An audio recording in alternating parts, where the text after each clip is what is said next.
Dadating talaga tayo sa punto ng buhay na parang gusto na lang nating ihinto muna ang oras at magpahinga.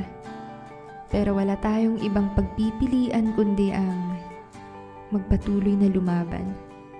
Walang mangyayari kapag hihinto. Di uusad kapag susuko. Kaya sa nakakapagod na pahina ng buhay, minsan ang kailangan mo lang ay kaunting tulak, kaunting hakbang, at konting ngiti. Dahil sa kabila ng lahat, alam mong may hangganan din ang lahat. Pero di talaga maiiwasan na gusto mo nalang sumuko. Dahil nga kahit na anong pilit mong bumangon, sa kay tagal na panahon, di mo pa rin alam kung saan ka paroroon. Ilang mga kasabihan ang naubos, kasabay naman nito ang iyong pagkaubos. Ilang kabanata ng napagdaanan, hanggang ngayon, parang wala pa ring papupuntahan.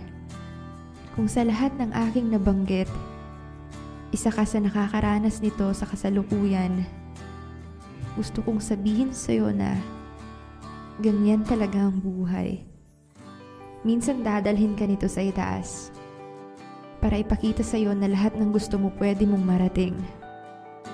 At minsan, dadalhin ka nito sa ibaba para ituro sa'yo na pwede ka maging masaya kahit na di mo pa naaabot ang mga gusto mo sa buhay.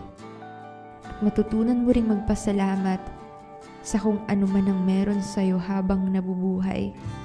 Na ang kaligayahan ay di nanggagaling sa material na bagay, kundi sa kung paano ka rin magpahalaga sa maliliit na bagay. Dahil minsan, binabaliwala na lang natin ito. Dahil nakasanayan na meron tayo nito.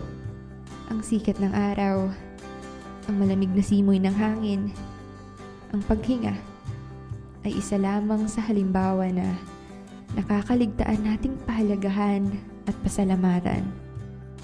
Dahil aminin natin, mas napagtutuunan natin ng pansin ang mga bagay na gusto nating abutin at nakakalimutan natin ang mga bagay na meron na sa atin.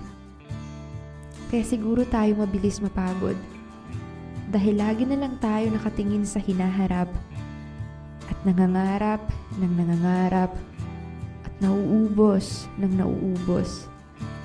Kapag naranasan mo ito, subukan mong balikan kung saan ka nagsimula at tingnan mo kung saan ka na ngayon. Tiyak masasabi mo ang katagang, ang layo ko na pala. Kaya kapag napapagod ka na at parang gusto mo nang sumuko, pwede ka namang magpahinga at maging masaya sa kung anong meron ka.